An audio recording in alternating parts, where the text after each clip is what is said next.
ሰላም ጤና ይስጥልን ውድ የአዲስ ሕይወት ተመልካቾቻችን፣ ሳምንታዊ ዝግጅታችን ተጀምሯል። አብራችሁን ቆዩ። የአንጀት ትሎች ጥገኛ ተውሳኮች በመባል የሚታወቁና በአንጀት ውስጥ በመኖር ለሰውነት የተዘጋጁ ንጥረ ነገሮችን የሚሻሙ ህዋሳት ናቸው። የተለመዱ ምልክቶች የሆድ ህመም፣ ተቅማጥ፣ ማቅለሽለሽ፣ ክብደትን መቀነስ፣ ድካምና በፊንጢጣ ዙሪያ ማሳከክን ያካትታሉ። እነዚህ ኢንፌክሽኖች የልጆችንና የጎልማሶችን በተለይም ደካማ የንጽህና አጠባበቅ ባለባቸው አካባቢዎች ላይ በብዛት ይከሰታሉ። ምልክቶቹ አሳሳቢና ግራ የሚያጋቡ ሊሆኑ ይችላሉ።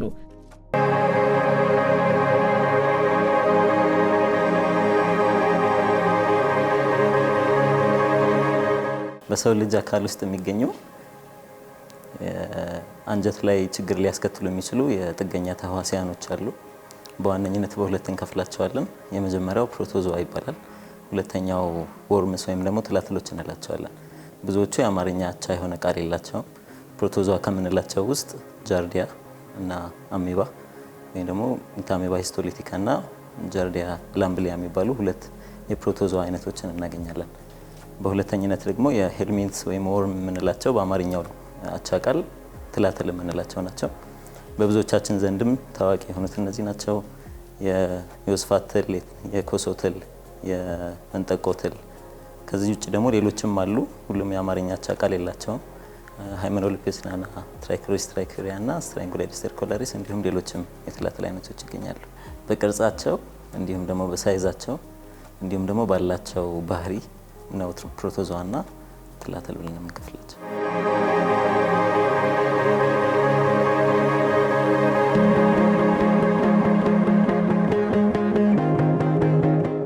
የአንጀት ላይ የሚከሰቱት የፓራሳይት ወይም ደግሞ ጥገኛ ህዋሳት የምንላቸው የበሽታ አይነቶች ለመከሰት አንደኛ ሪስክ ፋክተር ይፈልጋሉ ወይ ደግሞ አጋላጭ ምክንያቶች እና ደግሞ መንስኤዎችን ይፈልጋሉ። በዋነኝነት ከግል ንጽህና ጋር የተያያዘ ነው። እጅን በአግባቡ አለመታጠብ፣ ከምግብ በፊት የሚሆን ወይ ደግሞ የመጸዳጃ ከተጠቀሙ በኋላ እጅን አለመታጠብ፣ የጥፍርን ንጽህና አለመጠበቅ፣ ጥፍርን በአግባቡ አለመቁረጥ፣ አንዳንዴ እንደ ልምድ ሆኖ እጅን አፍ ውስጥ መክተት፣ ጥፍር መብላት፣ እነዚህ ነገሮችም ለዚህ አጋላጭ ይሆናሉ። ከዛ በዘለለ የአካባቢ ንጽህናን መጠበቅ፣ ክራውድድ የሆነ ቦታ ላይ አብሮ መኖር፣ የውሃ አቅርቦት በአግባቡ የሌለባቸው ቦታዎች ላይ መኖር እንዲሁም ደግሞ በአጠቃላይ የደህንነት አረንቋ ውስጥ የሚገኙ ሰዎች ለዚህ ተጋላጭ ናቸው። የውሃ አቅርቦት ለመጠጥ ውሃ የሚጠቅም የውሃ አቅርቦት በአግባቡ አለመኖሩ፣ የውሃ እጥረት መኖሩም ለዚህ አጋላጭ ምልክት ነው። አንዳንድ ጊዜም ደግሞ እርሻ ቦታዎች ላይ ኦፕን የሆነ የዴፊኬሽን ስፔስ ወይም ደግሞ የመጸዳጃ ቦታ አድርጎ መጠቀም ሁኔታዎች አሉና ከምንበላቸው በተለይ አትክልቶች ጫትም ይሁን ሌሎችም የአትክልት ዝርያዎች ጋር ንጽህናው እስካልተጠበቀ ድረስ ተበክለው ለመምጣት ሊዳረጉ ይችላሉ። አንዳንድ ደግሞ የትላትል አይነቶች አሉ። በእግር ቆዳ ስር ሰርስረው የሚገቡ ሃይመኖሊፒስ ናና፣ ስትራንጉላሪስ ሰርኮላሪስ የሚባሉት እንዲሁም ሁክወርምን ጨምሮ። ስለዚህ ጫማ ሳያደርጉ ባዶ እግር መሄድም የራሱ የሆነ ጣጣ ሊያመጣ ይችላል።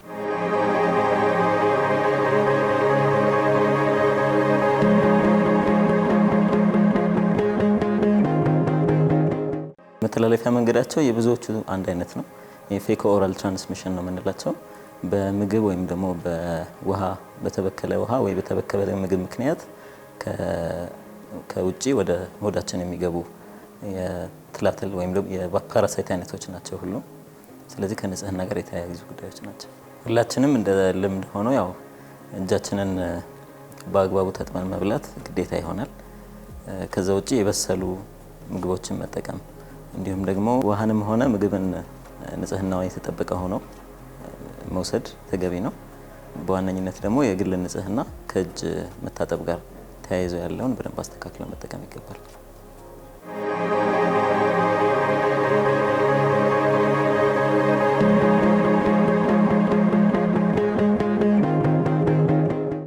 በአጠቃላይ ፓራሳይቶች ሲባሉ ብዙዎቹ አንድ አይነት ምልክት ነው ያላቸው። የብዙዎቹ ቀለል ያሉ ምልክቶች ናቸው የሚያመጡት። እንደውም ብዙ ጊዜ ሳይታወቁም የሚያልፉባቸው አጋጣሚዎች ይኖራሉ። ሆድ ላይ ያለመመቸት ስሜት፣ የሆድ መጮህ፣ መነፋት፣ ምግብ ፍላጎት መቀነስ፣ አፍ ላይ ምራቅ መምላት፣ ከዛ ውጪ አንዳንዴ ሰገራ ላይ ቀጠን ያለ ሰገራ መምጣት፣ እንደዚህ አይነት ምልክቶች ሊኖሩ ይችላሉ። አንዳንድ ጊዜም ደግሞ ቁርጠት ይኖራል ወይ ደግሞ በደንብ ተቅማጥ ሊኖራቸው ይችላል። ማስታወክ፣ ማቅለሽለሽና ምግብ ፍላጎት መቀነስም ተጨማሪ ሊኖራቸው ይችላል። ከዛም በዘለለ ያው ከቀላል አልፎም ደግሞ ከበድ ያለ ችግር የሚያስከትሉበት ሁኔታዎች የሚመጡ ይችላሉ። በዋነኝነት ደግሞ የሰውነት የመከላከል አቅማቸው የወረዱ ሰዎች ላይ በሽታው ኖርማል ከምናውቀው አመጣጡ በደንብ ጎልቶ የሚታይበት እንዲሁም ደግሞ አንድ ቦታ ላይ አንጀት ላይ ብቻ ሳይሆን ሰውነት ላይ ተሰራጭተው የተለያዩ ሰውነት ክፍሎች ላይ የምንመለከትበት ሁኔታ ሊኖር ይችላል። አንዳንዴም ደግሞ ትላትሎቹ አንድ ላይ ተሰባስበው እንደ ኳስ እባጭ ነገር በመፍጠር አንጀትን መዝጋት እና የአንጀት እጥፋት የሚመስሉ ምልክቶችን ማቅለሽለሽ፣ ማስታወክ፣ የሆድ ቁርጠትና ከፍተኛ የሆነ ሰውነት ላይ የሚከሰቱ ችግሮችን ሊያመጡ ይችላሉ።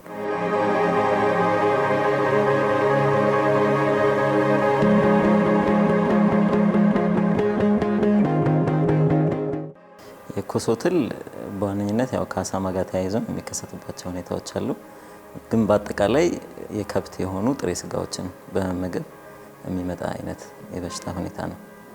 ከዛ ውጪ አሜባንና ጃርዲያን በተመለከተ በተለይ አሜባ ሆድ ላይ ቁርጠት ሊኖር ይችላል ከእምብርት በታች። ከዛ ውጪ ደም የቀላቀለ ወይም ደም ያዘለ አይነት ተቅማጥ ወይም ሰገራ፣ እንዲሁም ምራቅ ወይ ደግሞ አረፋ የቀላቀለ አይነት ሰገራ ሊኖራቸው ይችላል።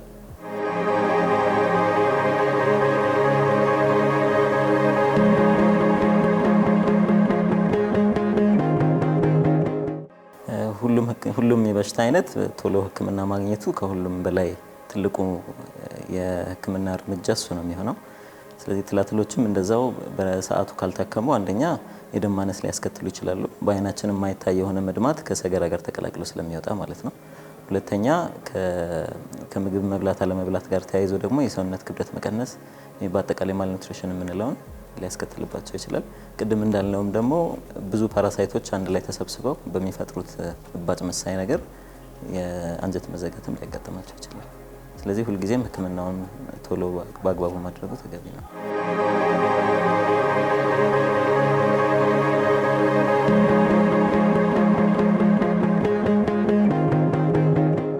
ማንኛውም ታካሚ እንዲህ አይነት ምልክቶች ሲያጋጥሙት ቀረብ ወዳለው ወደ ሕክምና ተቋም መሄዱ የመጀመሪያው ስቴፕ ይሆናል።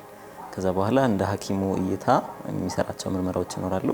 በዋነኝነት ስለ ፓራሳይቶች ስለሆነ እያወራን ያለነው የሰገራ ምርመራ ያስፈልገዋል። ሰገራ ምርመራ ላይ የትላትሎቹን እንቁላሎች በማየት አንዱን ከአንዱ በመለየት የትኛው መድኃኒት ለየትኛው ይሰራል የሚለውን አይተን መድኃኒቶችን አስተካክለን እንሰጣቸዋለን።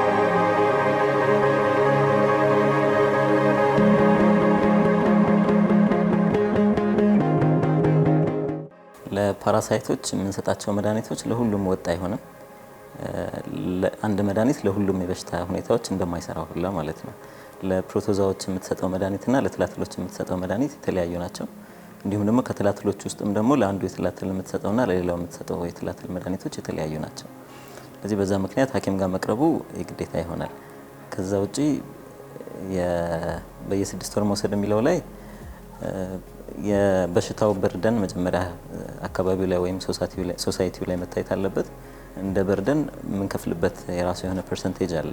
አጠቃላይ ህብረተሰቡ ላይ ከ50% በላይ ሰዎች በዚህ በሽታ የተጠቁ ናቸው ብለን ስናስብ በአመት 2 ጊዜ በዛ መልኩ መስጠት ሊያስፈልገን ይችላል።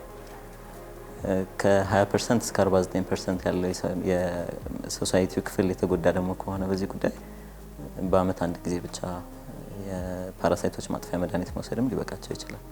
ስለዚህ እንደኛ ሀገር አያያዝ በአብዛኛው በተደረጉ ጥናቶች ከ20 እስከ 50% የሚሆኑት ሰዎች የፓራሳይት በሽታ የተያዙ ናቸው።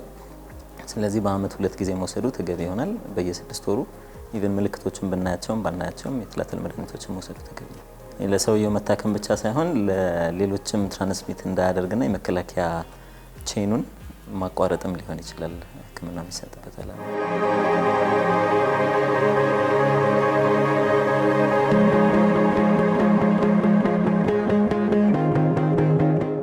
አንድ መድኃኒት ለሁሉም የበሽታ አይነቶች አይሰራም። ስለዚህ በተለይ የኮሶ ትል ላይ እስከዛሬ ድረስ የምናውቃቸው አንዳንድ መድኃኒቶች አሉ። እነሱን ሰጥተን ምላሽ የማናገኝባቸው ሁኔታዎች አሉ።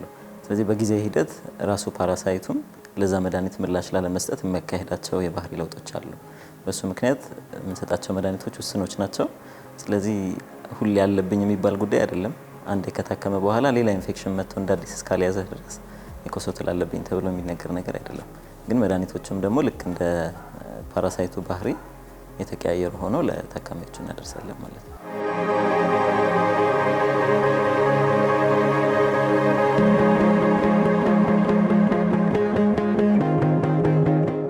አብዛኞቹ ፓራሳይቶች ከነንቁላላቸው ይጠፋሉ። አንዳንዶቹ በተለይ ፕሮቶዛዎቹን በተመለከተ ሲስትና ትሮፎዞይት የሚባሉ የእድገት ደረጃ ያላቸው አሉ። ሲስት ከሆነ በሽታ የሚያስከትል አይነት አይደለም፣ ባይታከምም ብዙ ችግር የለውም፣ የሚተላለፍም ጉዳይ አይደለም። አንዳንዴ የመተላለፍ ሁኔታውን ለመግታት ከሆነ ግን መድኃኒቶች የምንሰጣቸው ለየት ያሉ መድኃኒቶችን ልናስከትል እንችላለን።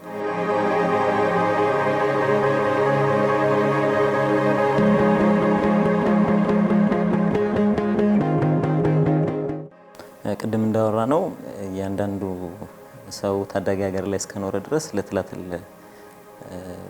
የፓራሳይት በሽታዎች ተጋላጭ ነው። የምንጠጣው ውሃ ቦትል የሆነ ወይ የተጣራ ውሃ ቢሆንም እጃችንን የምንታጠበው በቧንቧ ውሃ ነው። ወይ ደግሞ አንዳንዴ ሌላም እቃዎችን ልንጠቀም እንችላለን። ሰው ሳንፈልግ ሊያጎርሰን ይችላል። ጥፍራችን ንጽህናውን የጠበቀ ላይሆን ይችላል። ጥፍራችን አድጎ ሊሆን ይችላል። አንዳንዴ ሳህኑ የሚታጠበውም ምግቡ የሚታጠበውም ያው ባልታከመ የውሃ አይነት ሊሆን ይችላልና ለፓራሳይቶች ሁላችንም ቅርብ መሆናችንን አንርሳ። ስለዚህ ታዳጊ ሀገር እስካለን ድረስ በተለይ የኛ ሀገርን ኮንቴክስት ስንወስድ 50% አካባቢ እስከሚሆን ድረስ ሰው ለፓራሳይት ተጋላጭ ከመሆኑ አንፃር በአመት 2 ጊዜ ምልክቱን አየንም አላየንም የፓራሳይት መድኃኒቶችን መውሰዱ ተገቢ ነው። ምልክቶች ኖረውት ደግሞ ህመሙ ካለ አቅራቢያችን ወደሚገኝ የጤና ተቋም ሄደን ሕክምና ማድረግና የተሻለ ነገር ማግኘቱ የተሻለ።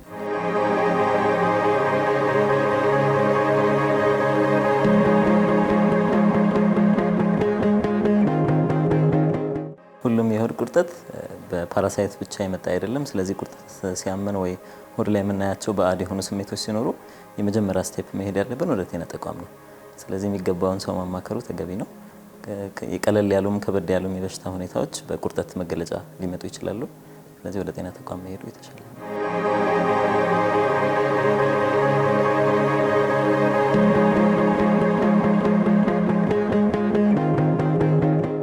ምግብን ለሚያዘጋጁ ሰዎች ንጽህናውን የጠበቀ ምግብ ከውሃው ጀምሮ የተቀቀለ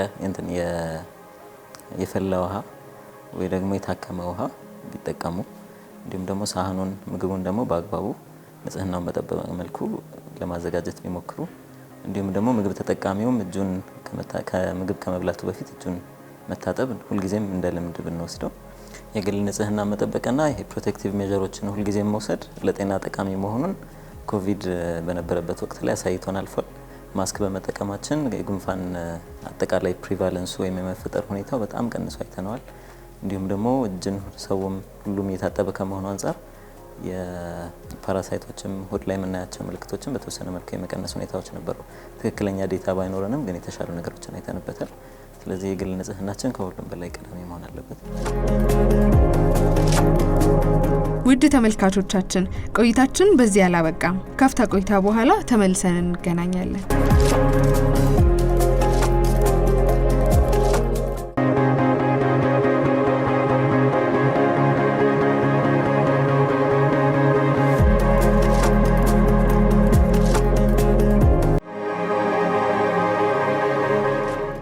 ተመልሰን መጥተናል። ቀጥሎም በቅምሻ ዝግጅት ስለ ምች እንመለከታለን። አብረን እንከታተል።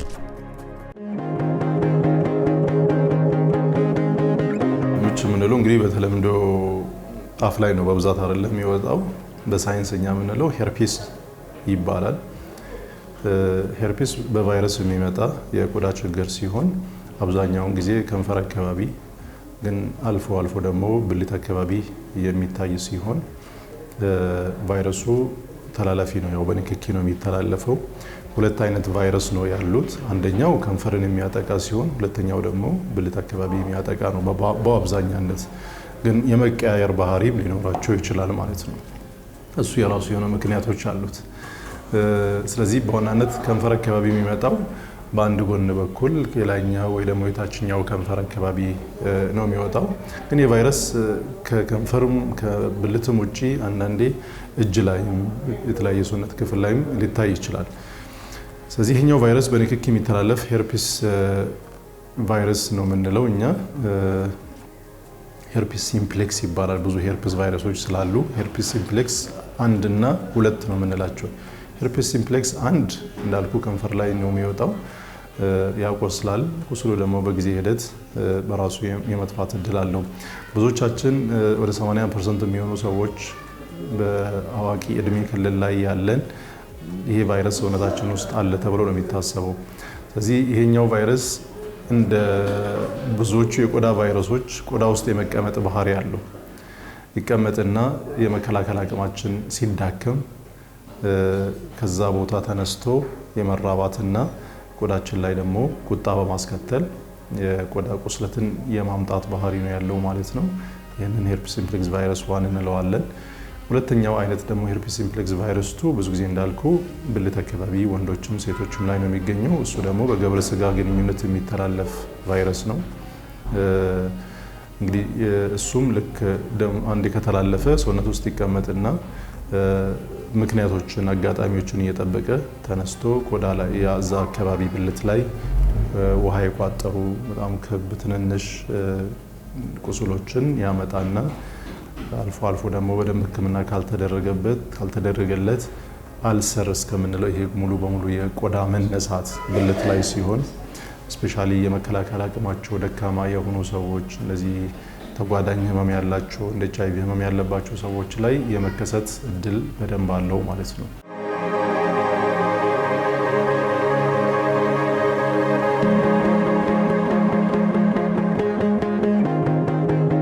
ንክኪ ስንል አንዱ መሳሳው ነው።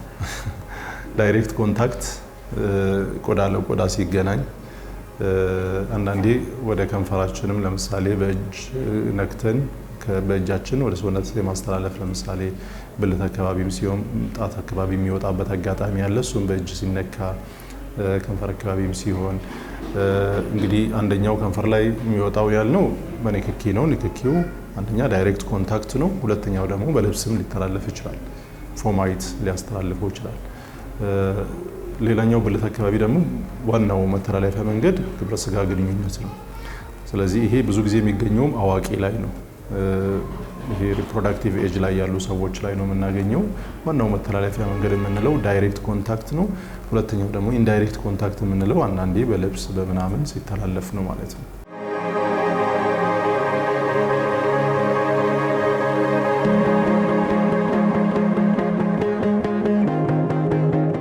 በጣም ስፔሲፊክ የሆነ ቦታዎችን ይወዳል። ከዛ ውስጥ አንደኛው ያለው ምችን ለየት የሚያደርገው ከንፈር ላይ በብዛት የመውጣት ባህሪው ነው። ማህበረሰቡም ብዙ ጊዜ ያውቀዋልም፣ ብዙም ቦታም አይሰጠውም፣ ያልፈዋል። እሱም በባህሪው ጤናማ ከሆን በቀላሉ በራሱ የመጥፋት እድል አለው። ይሄ ከንፈር ላይ የሚወጣው ምልክት የምንለው አንደኛው ትንሽ ቲንግሊንግ ፔን እንላለን። የመቆጥቆጥ ስሜት ይኖረናል። አንዳንዴ በጥርሳችን ነከስ እናረጋታለን ገና ህመሙ ልጀምረን ስትል ያቺ ፔን ስትኖር ነው ብዙ ጊዜ ህክምና ማድረግ የሚመከረው። ከዛ ካለፈ ግን ቀላ የማለት ነገር ትንሽ ቆይቶ ደግሞ ውሃ የመቋጠር ነው። ከዛ ከ3 ከ4 ቀን በኋላ ደግሞ ቆዳችን የመላላጥ ቁስል ነገር ፈጥሮ ቁስል የመነሳት ባህሪ ያለው በባህሪው ከ1 ሳምንት እስከ 2 ሳምንት ባለ ጊዜ ውስጥ የመጥፋት እድል አለው ማለት ነው።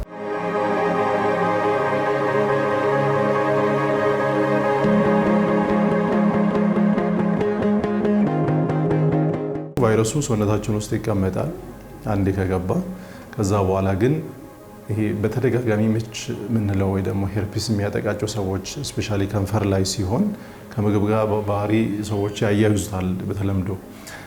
እሱ እንዴት ነው የሚገለጸው ካልከኝ፣ አንደኛ እነዚህ ምግቦች በባህሪያቸው ፀሐይ የመጎተት ባህሪ አላቸው።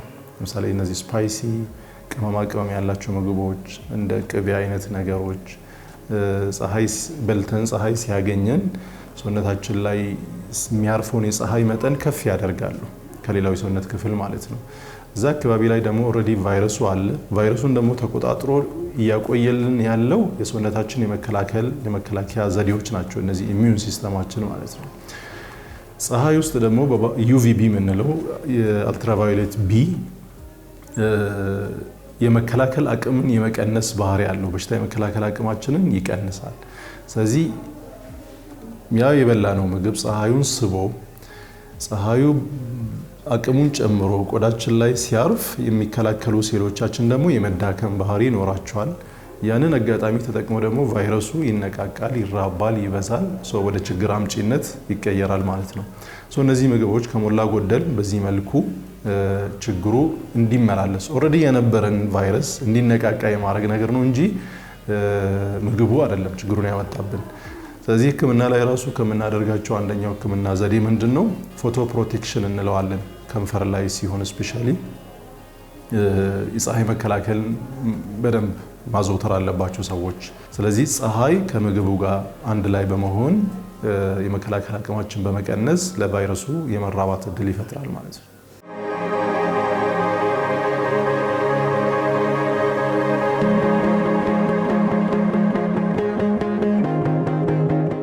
ብዙ ጊዜ ምች በባህሪው ቀላል ችግር ነው። ያው ሲመጣ ዲስኮምፎርት አለው፣ ምቾት አይሰጥም፣ ለእይታም አይማክርም። ከንፈር ላይ ሲሆን አንደኛ ለሚያየው ሰውም ለባለቤቱም ለመብላትም ለመሳቅም እንደፈለግ አፍንም ለማንቀሳቀስ አንዳንዴ ጥርስም ስትቦርሽ ምቾት ይነሳል። አንዱ እሱ ነው፣ ትልቁ ችግሩ እሱ ነው። ሁለተኛ በጣም ችግር የሚሆነው በጣም ሪከረንት ሲሆን ነው። በጣም በተደጋጋሚ የሚመጣባቸው ሰዎች አሉ። እኛ በጣም አስቸጋሪ ሪከረንስ ነው የምንለው በሶስት ወር ውስጥ 4 ጊዜ ወይ በአመት ውስጥ ደግሞ በ6 ጊዜ በላይ የሚመጣ ከሆነ ያኔ ሪከረንት ነው የምንለው እና በዛን ጊዜ ህክምና በጣም ይፈልጋል። ከዛ ውጪ ግን ትንሽ ይሄ ዝም ብሎ ለሚወጣው ቀለል ያሉ ክሬሞችን ነው የምንሰጠው። የተለየ ምርመራም ብዙ የምታደርገው ነገር የለም። በማየት ብቻ የሚለይ ችግር ነው።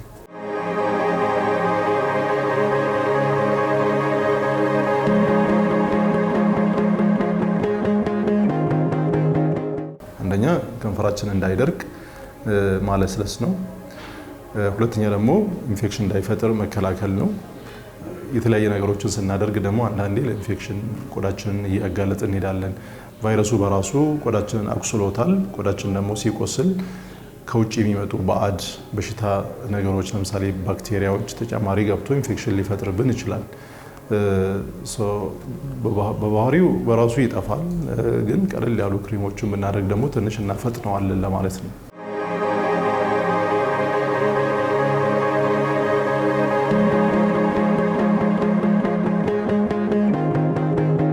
ከንፈር ላይ ሲሆን ቅድም እንዳልነው የሚያባብሱ ነገሮች ለምሳሌ ፀሐይ በጣም ሄርፒስ ለምትባለው ቫይረስ በተደጋጋሚ እንዲመላለስብን ሊያደርግ ስለሚችል አንደኛ ከንፈር ላይ ፀሐይ መከላከያ ያላቸውን ሊፕ ባልሞች ይሄ ቻፕስቲክ የምንላቸው የከንፈር ማለስለሻ ክሬሞችን መጠቀም ነው። አሉ ከ15፣ 30፣ 50 ድረስ የፀሐይ መከላከል አቅም ያላቸው ቻፕስቲኮች አሉ። ብዙ ጊዜ በዛ የሚጠቁ ሰዎች ያንን ቢጠቀሙ ጥሩ ነው። ሁለተኛ ደግሞ ቁስልን አቮይድ ማድረግ ነው። ለምሳሌ አንዳንዴ ምች ያለበት ሰው እዚህ ቦታው ላይ ስትመታው ተመልሶ ምች የመጣት እድል አለ። በተደጋጋሚ ምች የሚያስቸግረው ሰው ለምን መመታቱ በራሱ ኢሚኒቲ ይቀንሳል። እነዚህ ነገሮች ጥንቃቄ ይፈልጋሉ። ሶስተኛ እንደዚህ ከንፈርን መንከስ በራሱ ሊያጋልጥ ይችላል። ለተደጋጋሚ እንዲመጣ ከሚያደርጉ ነገሮች ናቸው። ከዛ ውጪ ህክምና በጣም የሚያስፈልጋቸው ቅድም እንዳነሳ ነው በተደጋጋሚ በአመት ውስጥ ብዙ ጊዜ ተደጋግሞ የሚመጣባቸው ሰዎች ከሆኑ ያን ህክምና ማድረግ ያስፈልጋል። ያንን ነው የምናደርገው። የትኛውም እድሜ ክልል ላይ ሊከሰት ይችላል፣ ግን ብዙ ጊዜ ልጆች ላይ ያን ያክል ኮመን አይደለም። የዛሬው የአዲስ ህይወት ፕሮግራማችን የተከታተላችሁትን ይመስል ነበር። ሳምንት በሌላ ፕሮግራም እንገናኛለን። እስከዛው መልካም ሳምንት።